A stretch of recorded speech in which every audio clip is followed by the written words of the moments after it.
What's up, everybody? Welcome to another episode of the Cigars and Everything Else podcast. This is episode 41. Yes, 41, right? 41. We're here. 41. Yeah, it's 41. Yeah. Yes, sir. Hey, so, when I thought about the idea of it being 41, my instinct was to say it was the Glenn Rice episode. Oh, that was your instincts. My instinct. And then I thought for a little longer and I said, you know what? There's a better 41 out there. But my gut said Glenn Rice. Glenn Rice? My gut said Glenn Rice. Look, honestly, off jump, my mind was blank for a little bit until I actually pulled it up. I don't know why. Don't blame me. And especially being a 90s guy. I love the Hornets too back then. So I don't know how Glenn Rice slipped my mind. But also just realizing there's actually a good number of 41s. Wes Unseld was 41. Mm-hmm. How did I miss that? How we forget that? Wes Unseld. And then, of course, your boy. So I'm pretty sure the guy that you're thinking about, there's a better 41. Old Dirk, right? That's the best. I mean, we talking shooters. You know what I'm saying? It's a better one. I mean, not even just shooters. We talking about one of the all-time greats at his position. Yeah. Game shifter, game changer. He changed the position. Yeah, both forwards, but Dirk was the better forward. Power forward, but better forward. You know what I'm saying? But when it come to culture and it comes to the 90s, Glenn Rice was a bad boy. And he's a Michigan dude. Come on, man. Yeah, it's the Dirk Nowinski episode when you put it that way. It's official, baby. Dirk it is. Why you gonna take that from Glenn, man? Glenn had it like right here on his fingertips, and you took it from him. He had it right there throughout that Michigan Wolverine. Oh, he had it. It was so close. Glenn said it's right here, and then you said Michigan. I said, ooh, Dirk. Ooh, Dirk. Dirk. Dish it. It's Dirk's. Hey, but look, as much as I love Glenn, me personally, I'm gonna have to give it to Dirk. Yeah, the boy's a game changer when it come to his position. When it came to just being somebody who changed the landscape of the way the game is played. Yeah. You wouldn't have Kevin Durant playing how Kevin Durant played if it wasn't for Dirk. Yeah. He played his part in transitioning the big man role. You know what I mean? Yeah. Took a lot of criticism for it too. That a lot of these guys ain't having to take. I mean, they still taking a little bit of it, some of them, because they can't shoot, but they be going out there, you know what I'm saying? Yeah. But they ain't shooting like how Dirk was shooting. Right. But he took a lot of heat, so y'all ain't got to, because it won't all love for him going out there shooting like that. No, you know for sure. Like, he had to make sure he secured the chip, and then after he secured that chip, what more can you say? Got one of the most unstoppable shooters of all time. Like, you couldn't stop his shot. Right. You know what I'm saying? That high arcing shot, he put it up there. What you gonna do about it? And it's gonna be splashed almost every time. Yes. So what was he like? 7 foot, 6'11", 7'1", something like that. You know what I'm saying? Shoot from the perimeter with the fadeaway high arcing shot. There's nothing you can do. Off one leg, though. Off the one-legged fadeaway that arc like a skyhook. You know what I'm saying? Yeah. So we give it to Dirk. He's a bad boy. Much love to Dirk, man. We had a conversation about the greatest European players at one point, and it was a toss-up. We was talking Dirk, Nash, and when I was saying the difference between that was who got the chip and who didn't get the chip. Yeah, Dirk. Yeah, shout out to Dirk. So still Dirk, still Dirk, man. Still Dirk. Man. But yeah, so. But if we talking greatest foreign, non-American, let me not say foreign, it's a bigger world than America. Yeah, non-American. Right, true. But if we talking, you know what, we pompous when it comes to everybody's a foreigner. You go to their country, they are foreigner in their own country just because you're there. That's right. That's that American ego, baby. The arrogance of us, right? Yeah, man. I show up to your country and I say, why are these foreigners talking like that here, man? Like, but if we talking greatest non-American, though, it's not Dirk. He's in the conversation, but it ain't Dirk. Yeah. Oh, I did say European, though. I forgot Steve Nash is not European. Canadian. Yeah, he's Canadian. So, yeah. But, yeah, let's move on though, man. Let's get into these cigars who are really and truly the stars of the show. I'll start first this week. I got what I had was last week was Rocky, right? Well, the week before, we didn't do a show last week. We took a week off. Yeah. But the last episode, yes. The last episode, episode 30, episode 40 was the Rocky Patel episode. Okay, cool. So I'm going back to Rocky because I had two to choose from. So I'm just going to go ahead and use the other one this week, which is the Rocky Patel Grand Reserve. I would show you on camera, but that never worked. So take my word for it. It's from a distance. It's the Grand Reserve. But if anybody wants to see the band, of what we're smoking, our bands will be on the Instagram page. So check out the Instagram page, see what we're smoking weekly. So we'll make sure you get those. And so if you have a question about, okay, I heard what they said what they're smoking, but let me see it. You want to know what it looks like? We'll definitely make sure that you get a good look at what we're smoking on. I'll snap that picture. All right, so boom, picture done now, man, because I didn't have that ready, and I need to be on. I used to be good about that. I got slack. Yeah. You used to get me for that. Hey, man, make sure you put a picture up. Make sure I'm automatic now, so we got it. Or at least I know I'm gonna be automatic going forward in the future. All right, so today before you move on, let me get my specs on mine. I'm sorry, man. Okay, I'm rusty. go ahead. I got a lot. We got a rapper from Ecuador and a Honduran origin on this stick right here. You know, Rocky like sticking with them Honduras tobaccos. So yeah, that's fact. Yeah. That's truth. And hold on, let me see. And it uses a blend of some Nicaraguan tobaccos also. Nicaraguan tobaccos also. All right, that's it. All right. I'm just realizing I didn't get a good full length view of my cigar, so I'm knocking that out right now too. I got a picture of the band earlier, but I want you guys to see the full length. So, all right, so mine was a game time decision. So I had hit the humidor today. I always wait to the last minute, but I hit the humidor, look for some eye catchers, and I picked up 3 cigars two cigars I have not smoked before. One I have smoked, but one's a little different, a different gauge. And I'll go over the ones I picked up. So I did find an Alec Bradley, Tempest. Boom. So we got that in the stash. Got Alec back in the stash. And Flathead. Flathead Steel Horse. I haven't smoked a lot of these, but all the Flatheads I have smoking before have been great cigars, and I don't give them enough shine. So this one's gonna go in the humidor. We might smoke this one on the show at some point. But my pick was my father's La Gran Oferta. I have smoked one of these before on the show, but never this type of stick. Never this type. One. It's a long one, long skinny boy. I think it's called. I was looking up the name of the shape. Lancero. I don't know if that's what the shape is called. But it's a 7.5 inch, with a ring gauge of 38. So it's a little skinny, not too skinny, not to where you feel like you're smoking a toothpick or even a cigarello, really. And it's long. And I was just curious to know, how does this type of cigar affect your smoke? Do you get a better smoke with a lot less, tobacco draw? Is the flavor light? Does it hit you a little differently? So not ever smoking this type of cigar kind of makes me want to, take a little jump into that world and real quick and see what that life is like. And the reason why it caught my eye, because I was talking to an old head, older gentleman. Hey, bro, you an old head now, man. Don't be calling people old heads, man. I'm an old head, but an older gentleman, a gentleman a little older than me, and we were talking cigars, and he was talking of this one cigar that he loved. Like, oh, I only smoke this, right? And he said, when I come into work tomorrow, I'm gonna give you one. And he pulls out this cigar, and it's a little cigarello about this long and about as thin as a pencil.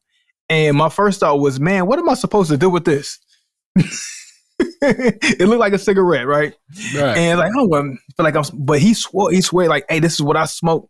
And he's a cigar lover. And I didn't want to judge him in the moment after he handed me that cigar, me thinking I'm about to get this nice fat cigar that I'm used to. He hands me this little cigarette looking thing. it's like, you know what? Cigar smokers come of all types, all walks of life, and everybody likes what they like. Right. So let me not judge this guy. I haven't smoked the small cigar just yet. I was gonna do a gag and be on the show with it. It wouldn't have lasted. What you got in your mouth? What is that? But I left it alone. I'm gonna get to it at some point, and this is my compromise for it. I want to try this thing out and see what this is gonna be like. So it's my father's La Gran Oferta. I've had one of those little ones you're talking about before too. Yeah. Did you feel like you were smoking a cigarette? I want to say it was a Cohiba, I think. Really, a Cohiba too. I want to say that's what it was. It was a gift. You know, my buddy of mine, we go to the cigar lounge with out here at Burn sometimes. Mm-hmm. Okay. He gave me one. He had a whole bunch of them, like a box of them. He gave me one. It wasn't bad. It was pretty good. It don't last no time. Don't last long. Yeah, but it's pretty good. I didn't mind it. Yeah, I know we do or we used to do love the short sticks, but that's not even a short stick. Like, what do you get? Like maybe 5 minutes out of it? No, it wasn't a short stick. You might get 10 minutes out of it. That'll be all. 10 minutes. Yeah, you do the show with that, you're going to be sitting here staring at me for the rest of the 50 minutes. How's your cigar? I can give you my whole rundown. I went through my first third, my second, and my final all in the first 5 minutes. I can give you my whole rundown. Show's over. What else is there to talk about? I'll be toasting and you'll be in your final third. So, you know, I wouldn't even, don't do it on the show unless you got 4 of them. But, like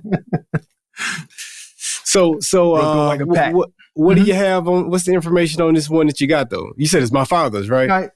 Yeah, it's my father's. So it's Nicaraguan Cuban seed binder, fillers and tobaccos grown in Nicaraguan farms. Pretty much wrapper is Bono Rosado. So that's what we're looking at with what we got for this stick. So Nicaraguan. All right, we're here. All right, so I'm ready to get mine lit. I'm about to start toasting mine up. Let's do it. I punched. And are you punched? I went with a straight cut. All right. Went with a straight cut. Oh man, I got my V cut right next to me. I did tell myself next time I light went up, I was gonna go with a V cut. Did you nice. You get anything to pair with it? Yeah, man, I'm on my brandy right now. It's that time of year. It's that time of year where I love to pull the brandy out. You know, I'm one of those. Well, I can drink anything, anytime, but I lean towards certain drinks in certain seasons. And for me, it's like once the fall hits, I love to start looking for that brandy. I really don't drink it more in the warmer months, but come fall and winter, I start looking for that brandy, and that's what I've been on for the last couple of weeks now, and probably won't leave in no time soon. I might have to grab some tequila at some point though, but yeah, man, I'm on that I'm on a brandy. Cool. Brandy mixed with a little bit of sparkling peach juice. I have coffee and rum. Okay. Coffee and rum. Ooh. That's nice. That's a nice one. Goes well. Nice one. It goes well. I put what they call it? That's an Irish coffee. Is that what they call it? Yeah, I think that is what they call it, but you know, I ain't got it in the Irish form. I have like some pumpkin spice creamer I mixed in there, put a little rum in it. You know what I'm saying? That rum sits well with that. Kind of give you eggnog vibes a little bit. You know what I'm saying? With the coffee, so it's smooth. I like it.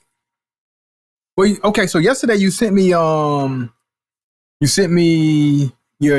eggnog thing, your eggnog mix. What's your go for your eggnog? I don't think you told me what you put in it. Oh, I just had some rum in it, man. That was all. It was store-bought eggnog. You know what I'm saying? Like, it was hold on one second. It was what's the brand of milk for people with bad stomachs? The lactose-free one? What? Oh, the lactose-free. Who makes that? I don't even know.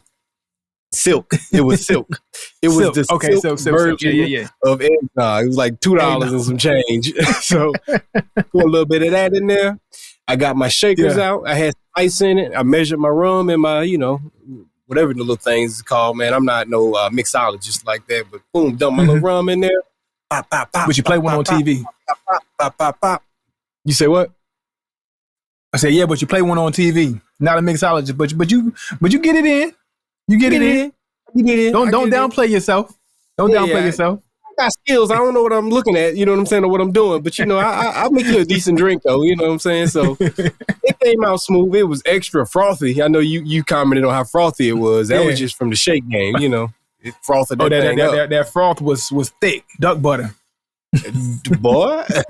Yeah.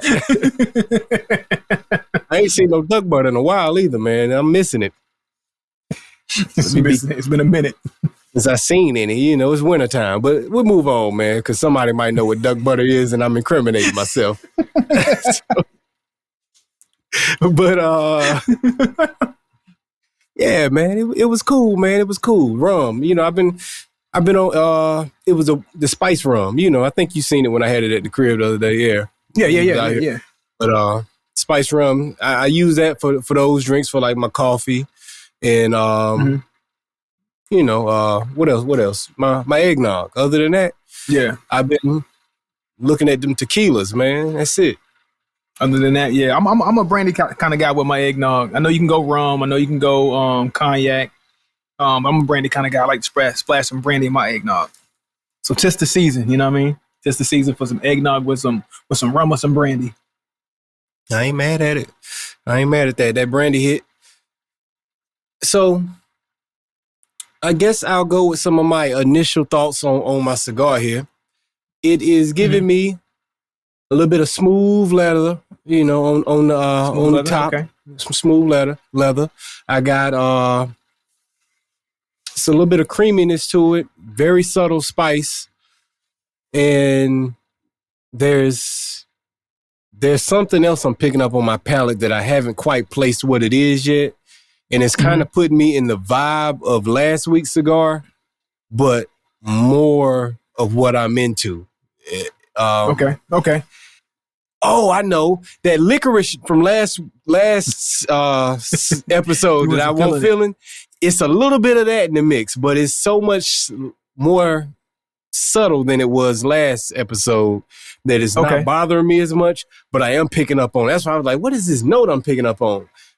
Rocky, man, the licorice thing is cool, but don't hey man, don't overdo it. Don't overdo it. Don't let that become one of your go-tos, brother. Like, but hey, look, man, but Rocky, I think he knows what he's doing, though. There's somebody out there who likes it. That's why they still make licorice. You know what I'm saying? In the stores, you can still go buy some black licorice. Yeah. Somebody's buying it. Right. Somebody's buying it. So Rocky, with the mini cigars that he has to throw one in there that's like that. It's just not that you see that one. That's I done caught two back to back though, Yeah. I was gonna say something, but I can't put those names together in the same sentence. I was gonna say don't be Gurkha. Don't be Gurkha. Nah. Gurkha go leather heavy. But I don't even want I was gonna say, but I don't even want to put them two names in the same sentence. I can't do it. Too much respect, man. Smoke got a good aroma to it. Nice body on this smoke too. Yeah. Yeah. Hey, same here, man. Like, look, this is one thing I was anticipating, and I'm glad it lived up to my expectations as far as what I was expecting with the light of a cigar this long. Right. Was the ease of the smoke. Right. I was wondering how everything was going to play into, like, getting everything lit in that draw. With it being so long, like, okay, because the smoke has to come from here all the way through the cigar. Right. And what's going to happen in that journey, right?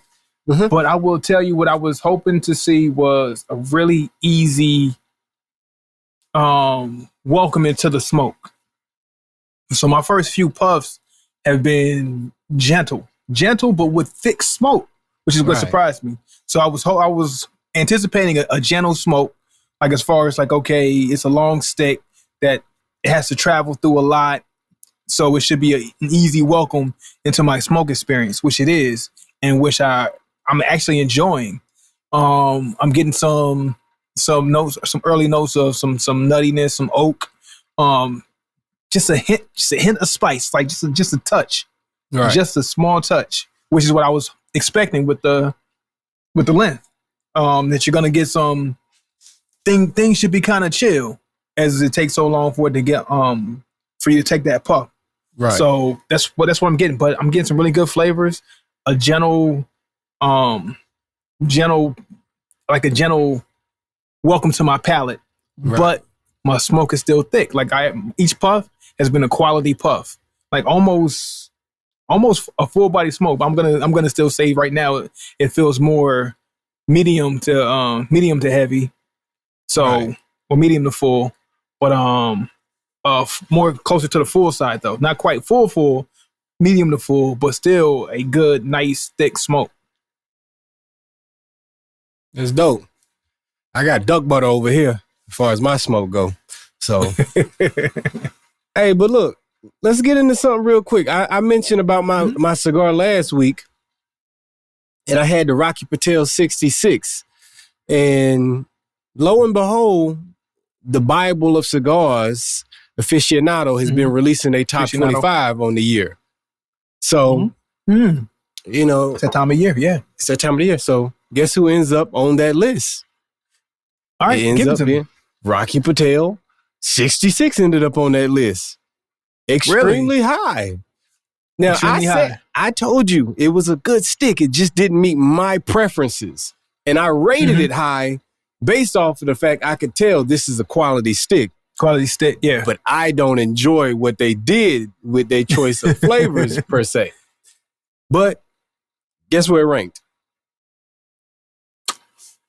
And you I'm can gonna say give a top 10. range. Top 10? I'm gonna give it top 10. Number 2. Number 2? Really? Number 2. Yeah, number 2. Really? Yeah. And look, we'll do this real quick, man. I'm gonna run them off real briefly. We're gonna see how many of these sticks that the Cigars and Everything podcast did this year. So coming in at number 25, we got Placenia Reserva. Number 24, we got La Gloria Cubana Classic. I know I personally had that cigar. Yeah. Hold on. I could feel it coming. But anyway, number 23, the Espinosa Knuckle Sandwich Habano Corona. Okay. Number 22, the Tatuage Capa Especial. Don't know your brand. That sounds like something that you would smoke. I'm surprised you haven't smoked that one. You know what I'm saying? I don't know the brand. That's why.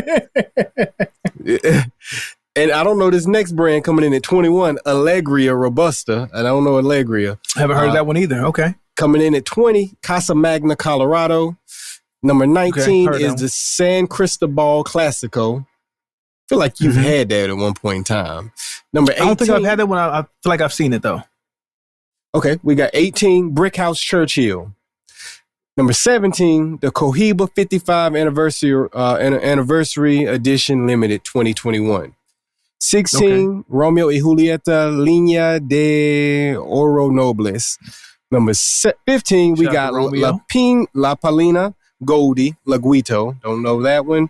Number 14, New World Dorado Robusto. I had that one. So I've had 2 of these so far. Joya de Nicaragua and Taño. Okay. 1970 Churchill. I don't know if I had that off the show or on the show, but I think I had that one. You've had too. that one? I think so. La Flor Dominica Oro Chisel. 11 EP Carrillo Pledge. Did you do the pledge? You didn't do the pledge? I didn't do the pledge, no. Okay. Number 10, Arturo Fuente, Rare Pink Vintage 1960 Series Sophisticated Hooker. That sounds like a cigar I got to try. I got to try. It's Fuente, so you know it's good. And it's a sophisticated hooker from the 1960s? Bruh. Let me get that. I got to try this. Hey, look. Order a box online. Let me pause real quick. Honestly, I feel like Fuente makes the smoothest cigars. I'm gonna put my word on that and say Fuente makes the smoothest. Maybe not the best, but I feel like they make the smoothest cigars. Mm-hmm. They up there. I can't argue with that statement. So as far as we're moving into the top 10, we got number 9, Romeo y Julieta Reserva Real, Nicaragua. That's the blue band one. Was that you or me? I think I had a blue band. Yeah. I feel like that was me. It was one of us who had that. That's been reviewed on the show. Yeah. The Padron 1964 Anniversary Series. My Father, Les Bijoux, 1922. Hold up, my father. I haven't had that one before. That doesn't sound like one I've had. I got to look for that one in. I don't think we've had that one, but that's one that we definitely got to now that we know it exists. Because I feel like I've smoked all my fathers. Okay. Yeah, you missed out on a banger too, apparently. So we got to revisit that. The number 6 is Alec Bradley, Black Market.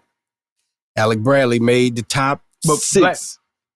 But Black Market, that's one of those ones. That's one of those ones. Yeah. So I'm not shocked with that one.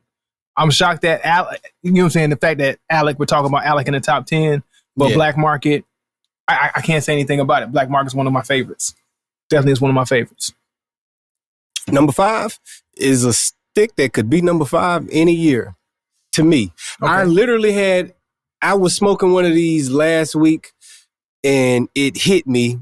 This is one of my favorite cigars. Like, it just hit me when I was smoking, and I was like, why don't I have more of these in my stash? Yeah.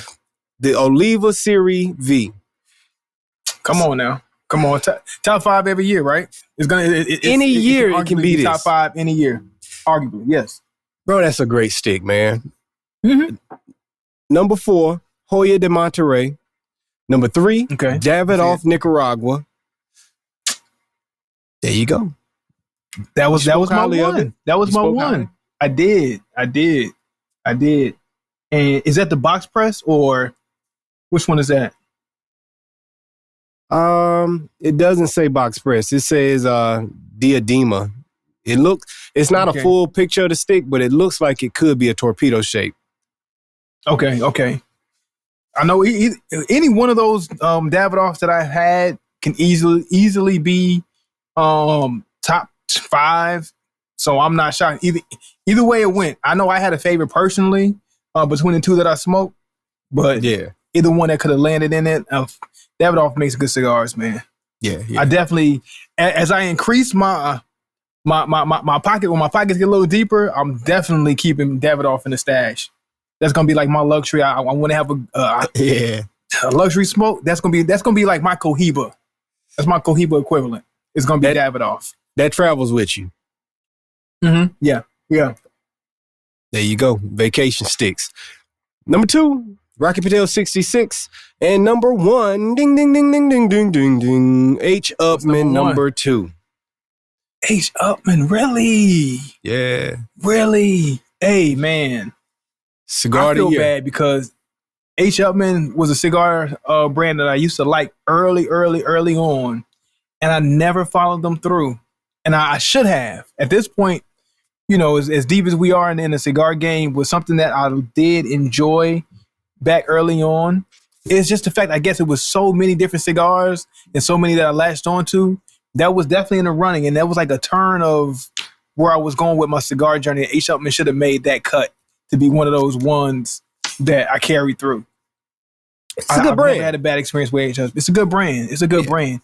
And I wouldn't say that I'm not shocked, because I am a little shocked that they are number 1, but then I'm not shocked that they're number 1. Yeah, they've been consistently around and respected the entire time we've been in the game. You know what I mean? Mm-hmm. And it's solid, man. I never had a bad H up, man. I'm not gonna sit there and act like I smoked everything they ever put out. Yeah. You know what I'm saying? But yeah. From what I've had, that you have picked up, always been. I've been fond of. Yeah, I've been fond of. Yep. So anyway, y'all, that's your top 25 right there. Rewind that back, pick out something good, you know what I mean, and try one of them, or go back and review what we had to say about them and try one of the ones we picked out. Yeah, because most definitely I'm going to go through that list. I'm going to try a few myself. Yeah. Or go visit cigarficionado.com and check out their top 25 list. Let's move on, and we're going to jump into a little bit of news of what's going on. In previous episodes, we discussed what everybody had wrong about snitching. And from our point of view, man, you know, you really can't be a snitch if you just a law-abiding citizen and you're not involved in nothing. Now, fast forward, Gunna, hip-hop rapper Gunna has been released from prison. Him and Young Thug got locked up together, you know, because of claims against their record label. And Gunna has been released. Young Thug is still locked up. Gunna, you know, he didn't take the stand, but he is you know, if they go to trial, he's gonna probably be called to take the stand. But video and footage has come out of his statement that he put out in court with the judge prior to being released. And a lot of people are saying, hey, Gunna's a snitch. Gunna's a snitch. I sent you the clip with my already preconceived notion of it, and we ended up on the same page. Yeah. I don't know. Yeah. Is it safe to say, did we eat crow or what? I don't know. I wouldn't say we ate crow. It's more so, what perspective do you have? You know, as far as, you know, because the thing is, like, in that plea, he had to implicate himself, right? But with implicating himself, you had to expose or open the door on others, right? Well, so it's like, okay, he did. I'm going down with the ship. Though. Would you say? Yeah, I mean, to a degree, yeah, because he had to put himself in the mix, in the affiliation. Now, to what degree of affiliation? I guess that'll have to come out a little bit further with some more information that we're given.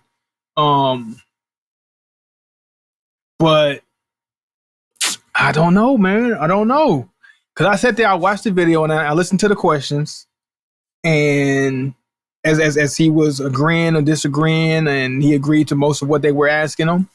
Actually, all of what they were asking him. He agreed to everything. Yeah, he agreed to everything. But in a sense, they did have to ask him, okay, were you aware of this? Do you know this? Were you involved in this and that and whatnot? So they didn't go too deep into what he was involved in, but just the fact of that correlation and you understanding what you were pushing forward and your affiliation. He didn't deny affiliation. He didn't necessarily point fingers at whatever. But at the same time, he did own up his affiliation and say, okay, I recognize what this is. I recognize what that is. Now, did he go a little, I mean, could you say he went too far? Because like most people are like, nah, it wasn't this, it wasn't that, and you just be straight up. But I guess if you're going up against the feds already got information, and I don't know, these guys ain't mob bosses, man. Mob bosses would have went down like, hey, look, I don't care what you think you know, it ain't that. I don't care if you saw like the thing. Matter of fact, it was John. I don't know, the mob bosses. The mob bosses be snitching, bro. I don't know. No. They do. But that's when they break code. But when they break code, they know they breaking code. But those that hold the code, like John Gotti Jr., he said his father, Senior, he was like, hey, look, I don't care if they say I got the steeple of the church sticking out my backside, but if they ask me about it, I ain't got it. I don't know nothing about it. What? I don't care what you think you know. I don't care what you thought you saw. Nope. I'm not breaking. I don't care what you, like, you can catch me red-handed. I can have it in my hand. Do you have that in your hand? No, I don't. Yeah. I don't know what you think you saw, what you looking at. I ain't got it. But these guys don't really live by that code. They don't live by that type of code. But it's the fact that I guess the feds had enough on them to say, hey, look, you have to recognize this and you have to own up to say that this is what it is, and there's no other ways around it. So he was back to that corner to have no choice but to be like, yeah, it is what it is, because they don't live by that code. That's not truly who they are. To me, did he snitch? It's snitching. It's snitching. It's snitching. He did that. He did that, bro. He did that, bro. Like, I get it. I get it. I watched the video before I sent it to you, and I got extremely uncomfortable listening to it at a certain point throughout it. I was like, ooh. Right. Ooh, that don't sit well in here with me as a person. Like, and I don't say what I say as a street dude. I say what I say just as a guy who believes in loyalty. You know what I mean? The word you said that was key in the beginning, you said implicated. That's key, because that's what he did. He implicated people he had an allegiance to, you know. Yeah. currently, which to me, yeah, 6ix9ine took the stand and told on everybody. Everybody. Yeah. But he hated their guts by the time he took the stand. You took the stand against people. These are still your people. These are your comrades, bro. I mean, he didn't take the stand. I'm sorry. Let me rephrase that because people nitpick words. You implicated your people. You know what I'm saying? And like you say, yes, he didn't point the finger at no individual person, but he gave them what they needed to build a case. And he also implicated his friend, Young Thug, through process of elimination. If it's two of y'all in a vehicle and they say, hey, you're saying this stuff isn't yours, then whose is it? It's one or the other.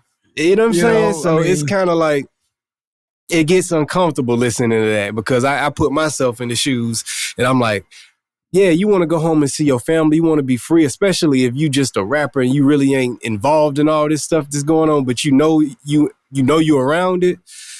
It get uncomfortable because you reap the benefits of being around it. You consider these people close to you. I'm sure you call them your brother. And you probably genuinely got a lot of love for them.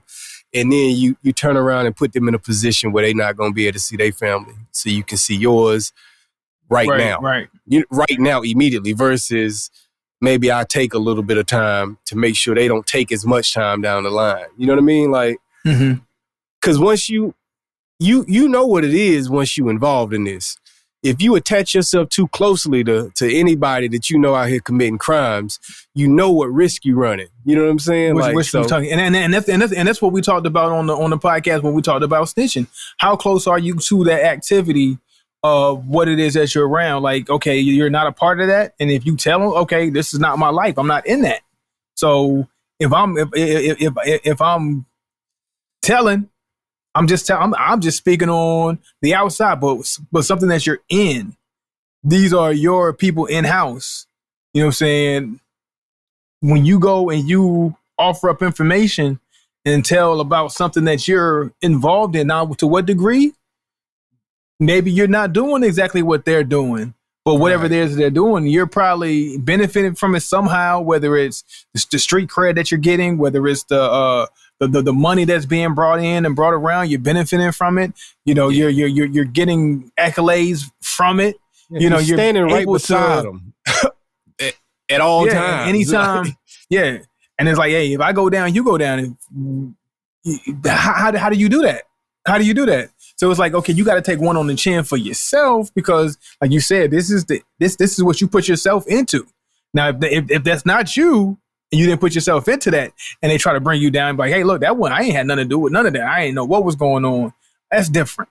But once you're like embedded in it, you're involved in it, you're married to it in a certain sense, you got to have that loyalty through and through. That's what you sign up for. That's what you sign up for, whether you like it or not. Yeah. To me, I think he was. Got to take the good with the bad. I think he owed his people a little bit more than for it to play out the way it did. Based on his situation, based on his circumstances. You know what I'm saying? Like you say, there might be somebody else.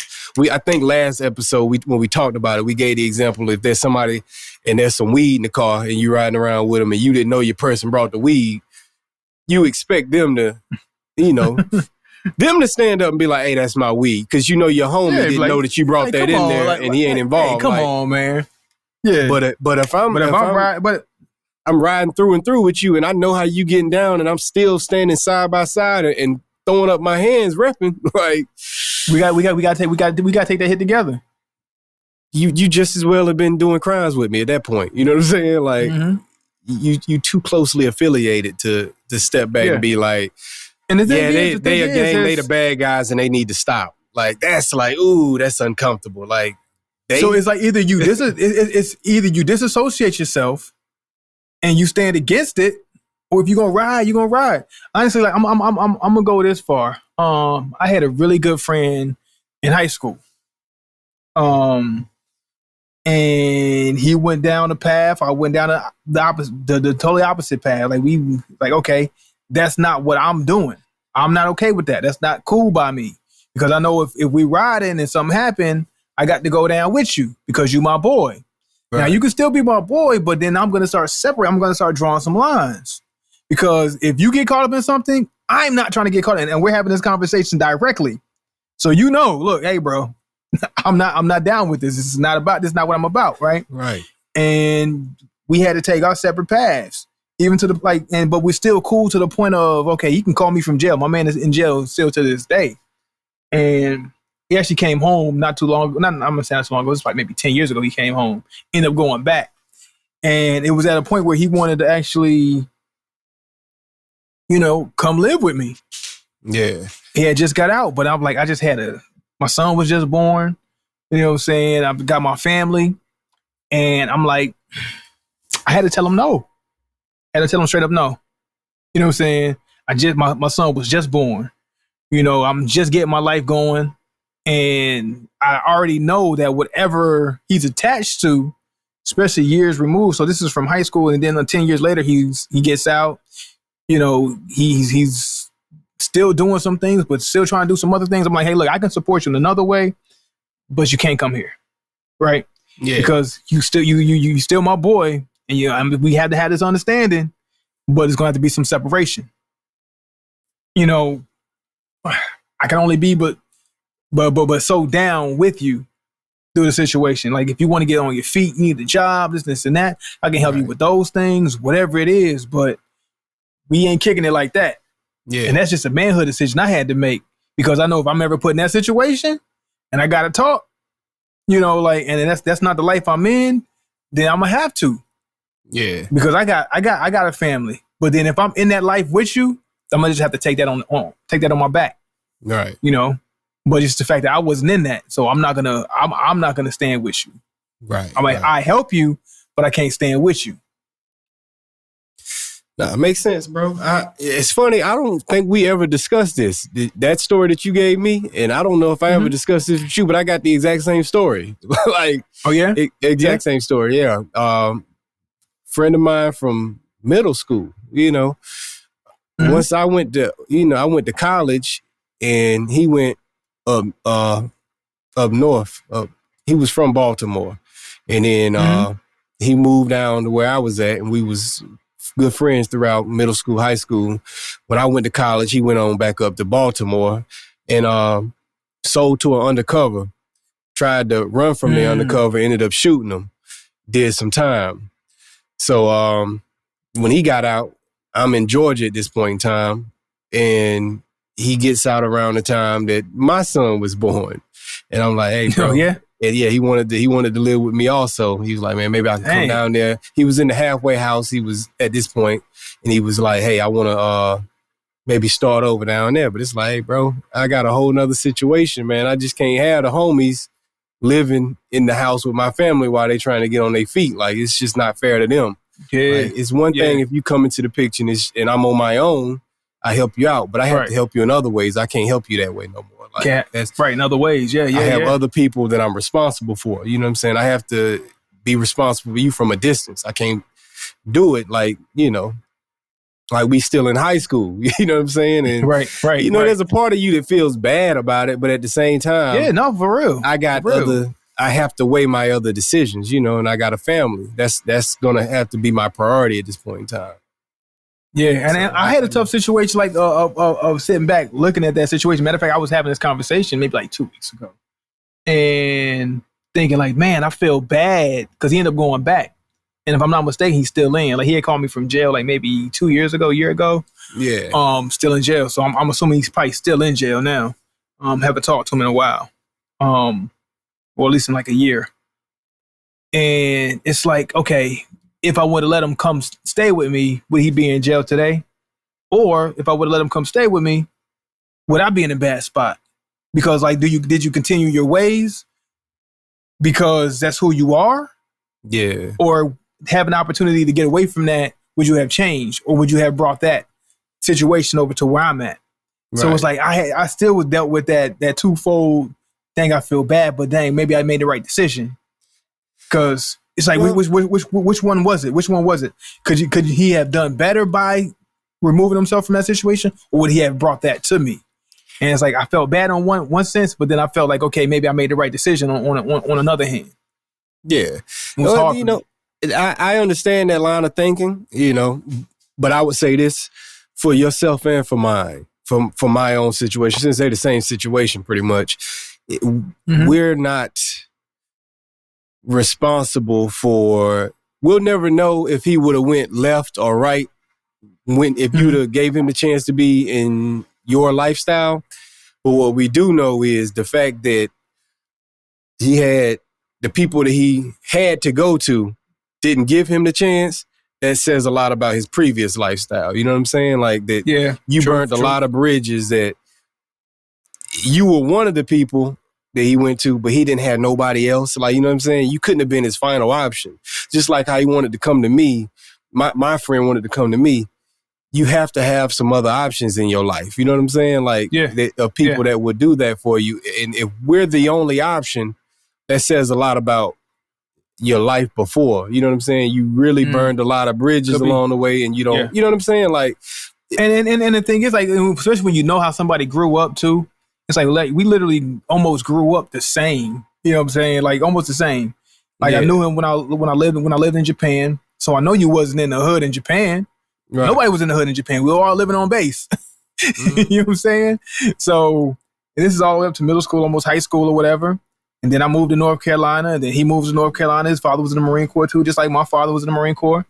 So I know y'all weren't broke. Like, you wasn't poor, like living in the gutter. I've been to your house. You had a nice house. Your dad made sure y'all went to church every Sunday. You know what I'm saying? You pretty much lived lock and step with how I was living outside of your extracurriculars while we were in high school. You know what I'm saying? You went to the same high school I went to. So I know you had the same opportunities to learn that I had. So like that's what made it, you know what I'm saying, a little difficult for me, and maybe separate myself early on, like when we were still in high school, like right before graduating for college. Right. Graduating, going to college. It's like we're afforded almost neck and neck the same opportunities. Yeah. Your dad the same rank as my dad. So I know that y'all making the same amount of money. You know what I mean? Right. So I understand that there's some factors that are different in the household. Your household is different. Your mom and dad relationship, your brothers, like there's different factors. Of course, there's different factors. Right. But at the same time, the opportunities were the same. Right. That's where I draw the correlations that opportunities were the same. Everybody's situations are a little different once you cut off the surface and you go a little bit deeper. Yeah, everybody has underlying things going on. Dude was mad, like crazy talented. Like if I ever thought I was talented in music, this guy was 10 times whatever I thought I was. You know what I'm saying? And doing music. So like you could have done that. There's just so many things that you could have done for me to actually like to truly feel so bad at a certain point. And it's like, you know, those are I guess battles I have within myself. I have to step back and look at, come on, like, yeah, I could have done more, but at the same time, you were a man trying to figure it out, just like I was a man trying to figure it out. Yeah. When you were 16, I was 16 trying to figure it out. When you were 18, I was 18 trying to figure it out. And like I talk to my kids now, and I let them know about the two different hards. There's two hards. To be successful is hard, and to not be successful is hard.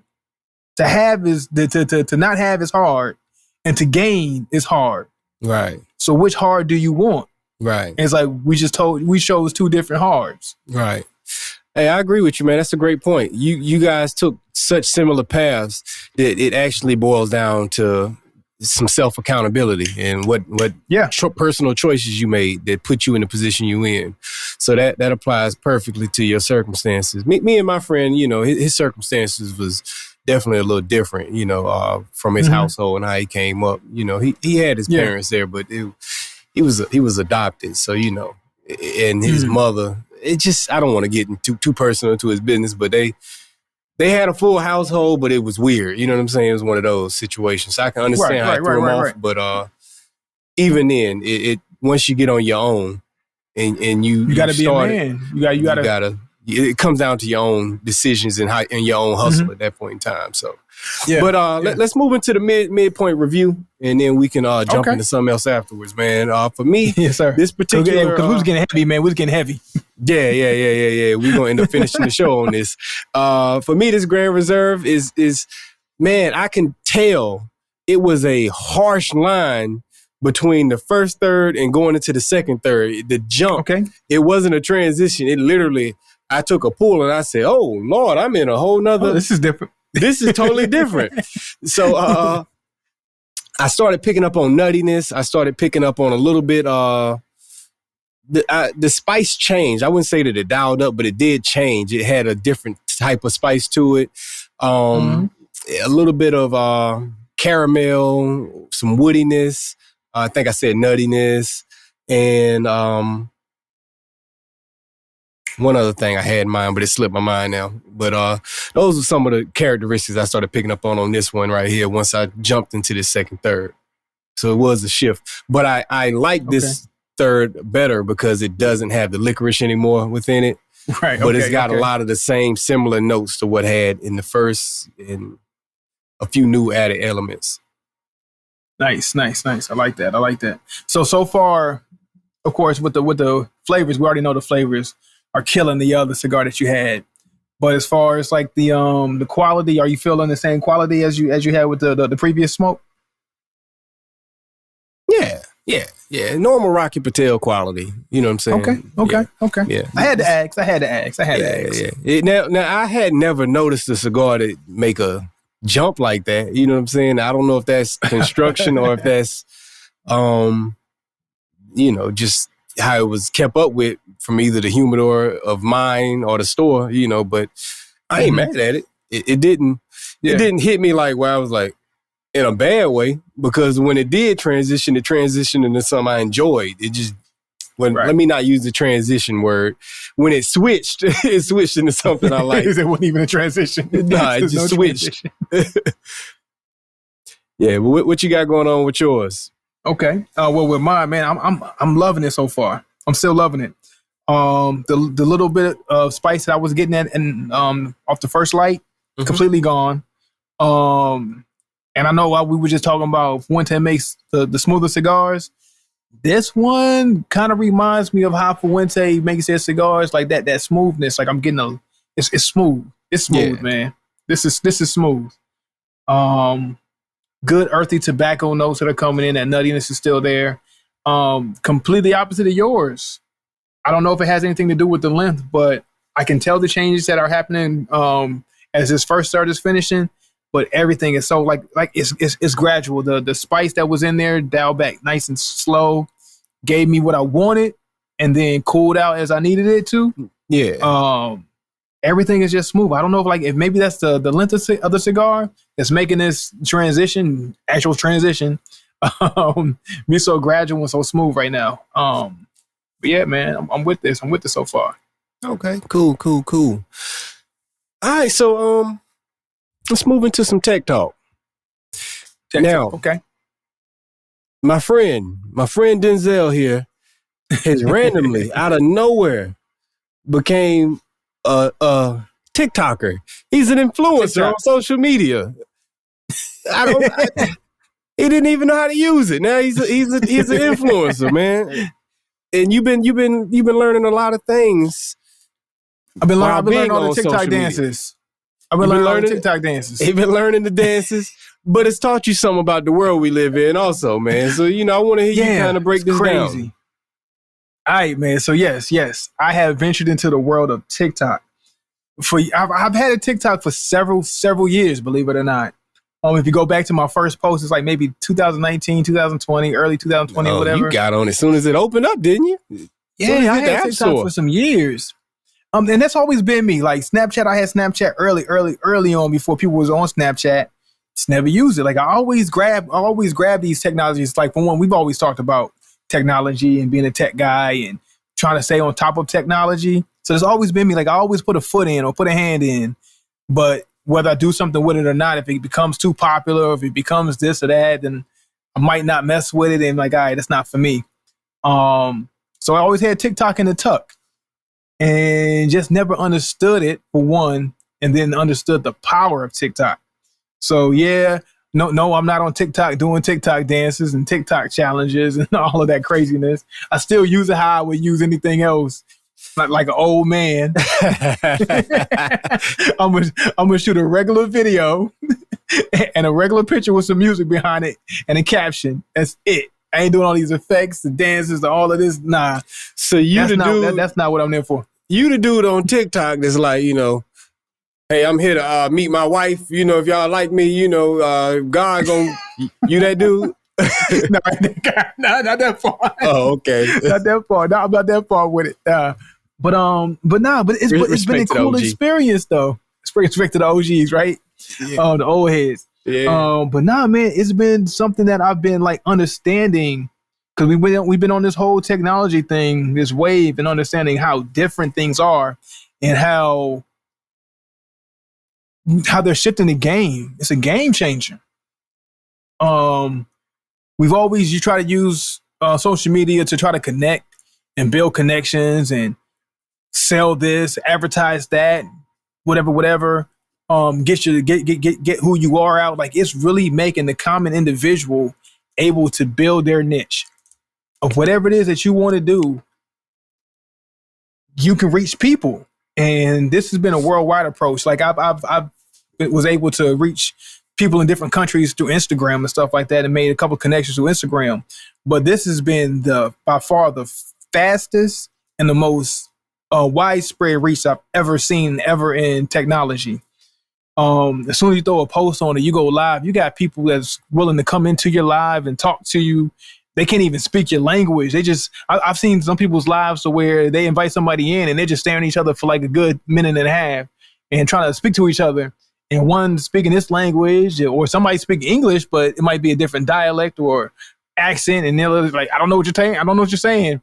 But they're willing to sit there for a minute and a half to try to figure it out. Yeah. And I'm like, I'm blown away. You know what I'm saying? That people are willing to get on TikTok, have these matches and play games and this and that. And we can't even speak the same language. We don't even speak the same language. But we're having interactions and we're connecting. And I'm following you and you're following me. And we have the same idea of agenda of connecting. And then also what I've been using with it is going live, talking to people, you know, letting people know, hey, I got this podcast. I'm at the cigar spot. I'm picking up cigars. Oh, you got a podcast? Oh, well, let me check it out. What is it? Oh, you do music. I see you in your studio. I'm about to get on here and freestyle with you. Never met you before ever in my life, but you come in and you welcome yourself into my world, or vice versa. I come into your world, and people are just willing to sit there for an hour, 2 hours, and just talk to people, you know. And I'm not a talk to people kind of guy, but I've actually been jumping into that world. I'm just sitting there talking to random strangers that I've never met, and them buying into your personality, who you are, and allowing you to take advantage of that and let them connect to you. Just like how with social media has opened up with celebrities to connect with their audience. Right. And now if you don't have a social media presence, it's hard for your artistry to grow and your superstardom to grow if you don't have a social media presence. You have to stay in people's faces 24/7 and post this and post that. And you're doing your what Rick Ross used to do or does, like the morning things. Oh, like yeah, every morning, like he get on. Yeah. He's got his morning glory. Morning glory. Yeah. You know what I'm saying? And like those kind of interactions that they have with people, just to stay connected with people, to get their message out, to build that connection with somebody, and people buy into who you are and want to invest themselves in what it is that you're doing. And TikTok's been showing me that on the grandest scale, like I've never seen before. Never seen anything like this. It's dope. Plus, like I've literally been spending Plus, people are making money doing it.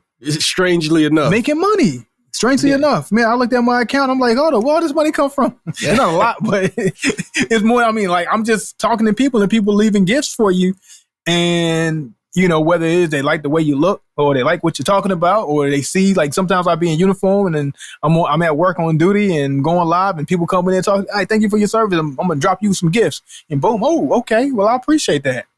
Now what's done also, people would get on live and they'll just sit on live for hours and just talk to people and let people just drop them gifts. They send me a gift. And I can imagine what some of these people are probably making who I go on like, dang, they still on live? Go open my account. Dang, they still on live? It's like 5 hours later. Dang, they still on live? And that's all they doing to make money. You know what I'm saying? Which is wow. And jobs, wonder why ain't nobody hired. Why can't nobody fill this position? Now hiring still in the window. Yeah. Because I made $25 an hour on TikTok. I sat on there for 8 hours made $25 an hour over the last 8 hours. Right. What I'm gonna need a job for? What I'm gonna need to go into this job and make $17, $16 an hour for 8 hours when I can go sit on TikTok and just talk to people and make the same amount of money, if not more. Right. It's crazy. It's a reminder that the world is changing, and I always bring up the fact that I'm very curious to see who gives first. Does the jobs give first, or do the employees, the people, give first? You know what I'm saying? Like, because somebody's gonna lose. It's gonna be the jobs. It's gonna be the jobs first, and after the jobs give, then the jobs are going to be able to give a little bit.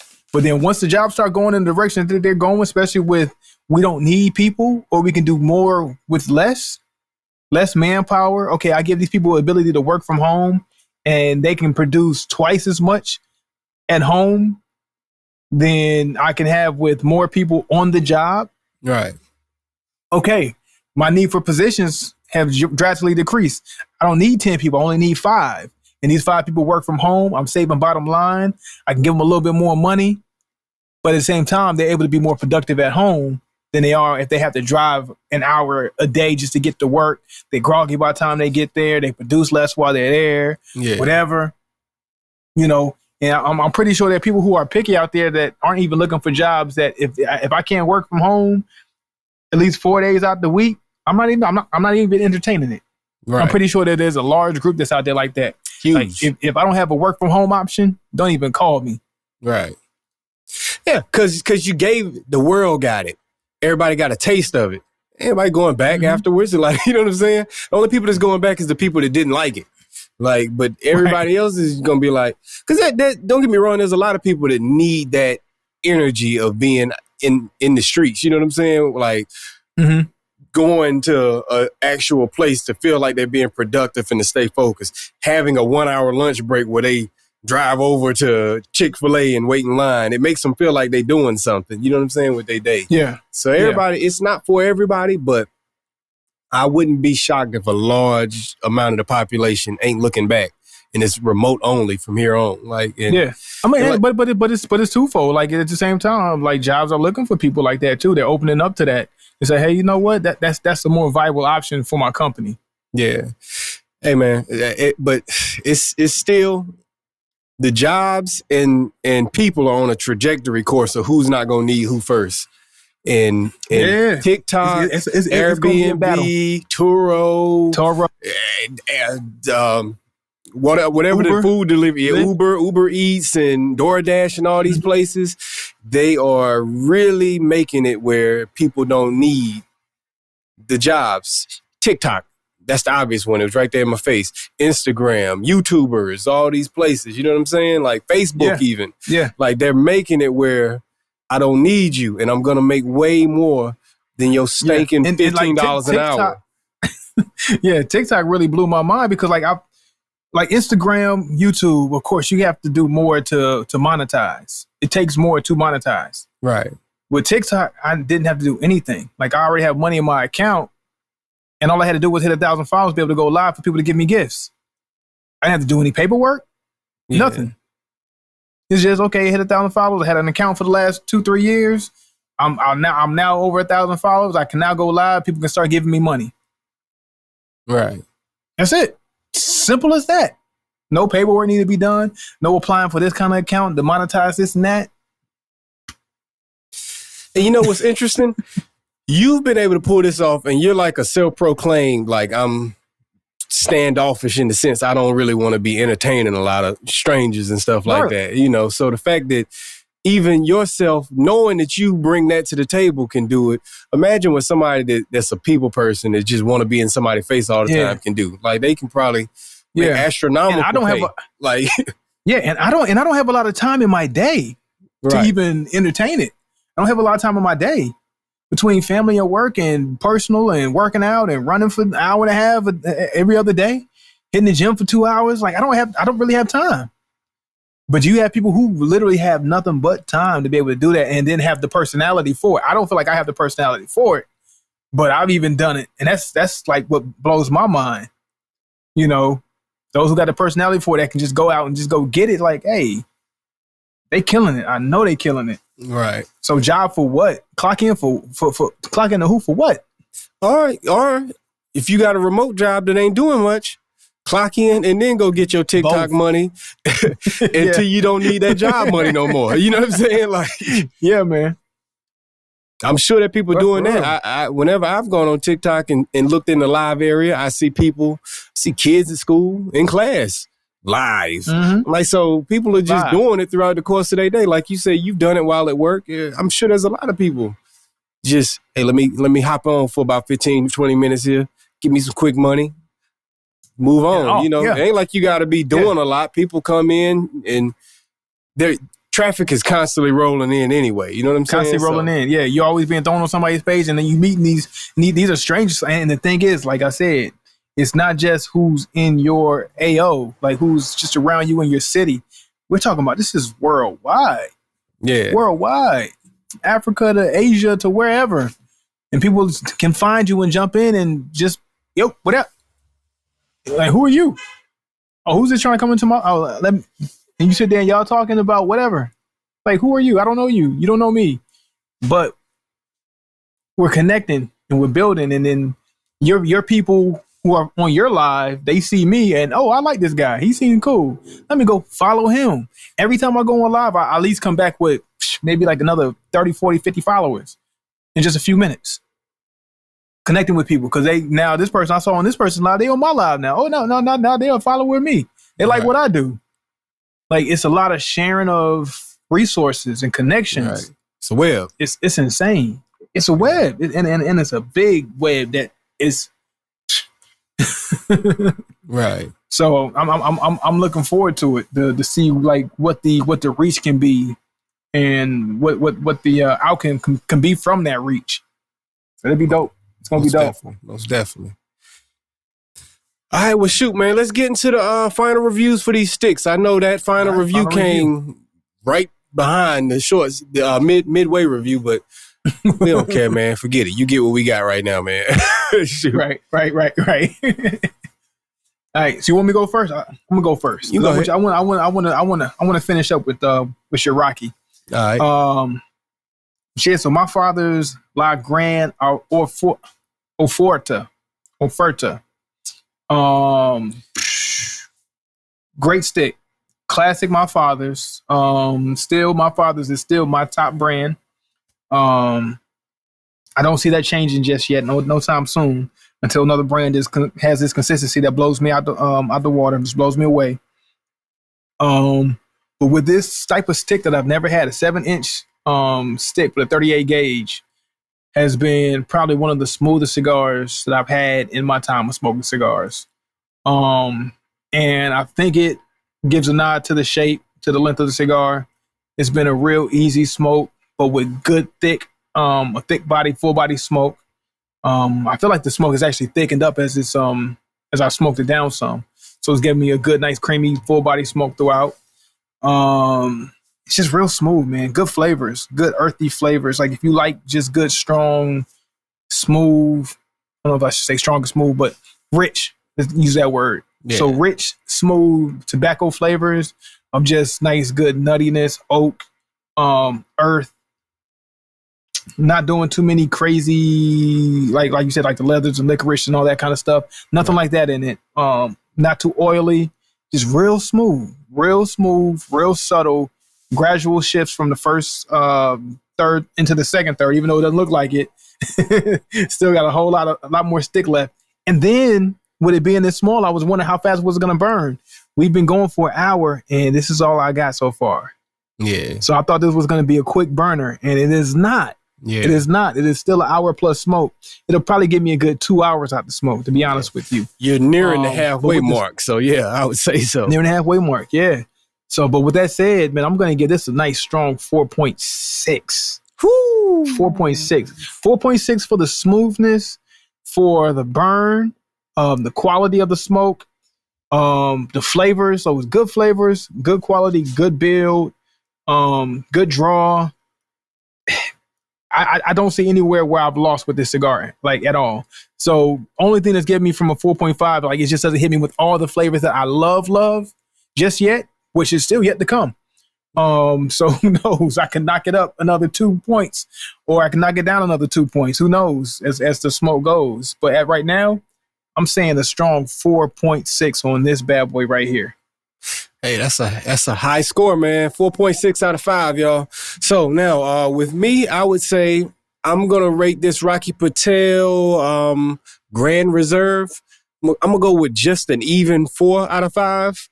But Really? yeah, not that it was a bad cigar, but I didn't focus on it as much as I probably should have. You know what I'm saying? Like I was in the moment, but not tuned into the moment consciously at all points throughout the cigar. You know, sometimes really? you're just kind of smoking and going and talking, and that's the number I feel is a 4. But by no means do I say 4 is a bad thing. You know what I'm saying? Four's not bad. 4 is not bad. It's just not what I was expecting. Not what I was expecting. It's not a 4.5 or nothing like that. Could I have went upwards to about a 4.2? Probably. You know what I'm saying? But I just went with what I felt more so than thinking it through too much. The 4 is the number that I was feeling, so I went with it. But stick was good, man. It had a good draw. It, like I said, had a nice full body. I like the aroma coming off the stick. It started off with what was it? I said licorice and some of the leathers, a little bit of spices and stuff. Progressed into still had a little bit of the leather. Had some different type of spices I was picking up on, and I started picking up on the caramel notes as I into the second, third. Some nuttiness and whatnot. As I progressed towards the halfway mark, I did pick up on some earthy notes, and I would say the leather kind of was in there a little bit. The nuttiness, the earthiness, some of the woodiness, a little coffee. You know, typical stuff from a cigar. Picked up in there. The draw was still good through and through. I never had to relight the cigar, nothing like that, or touch it up. Had a good burn throughout it. Good ash. It was very good cigar. It was, solid, but I just wasn't totally tuned into it enough to really comfortably go any higher than at a 4. But I know without a doubt it's at least a 4. So okay. I'm sure someone else might. That's at the base then. Yeah. So you're saying it's starting from a 4 and it can probably only go up. It could only go up now. If you're really paying attention to the nuances in the cigar as you were smoking. Yes. So at baseline 4. Yeah. I don't see nobody giving it under a 4. And I think 4 is a good starting point for it. Could it reach a 4.5? I don't know. You know what I'm saying? But I don't think it would go much beyond that. But definitely a 4. And I think if I paid a little more attention to detail, we probably could have got about a 4.2, 4.3. But for today, I'm gonna go at a 4.0. And that's still good though. That's still good. Yeah, this ain't no disappointing stick. You could very well smoke this yourself and be like, "Hey, man, you was tripping." You know what I'm saying? I don't know. But, and I think I might be like, "Yo, it's about 4, man. Come on, this is an easy 4.4." Yeah, possibly could go that way. But anyway, that's the Dirk Nowitzki episode, y'all. We appreciate everybody for tuning in to this week's episode of the Cigars and Everything Else podcast. We'll get with you next go around. Cigars stay up. Cigars up. Yep. Yeah.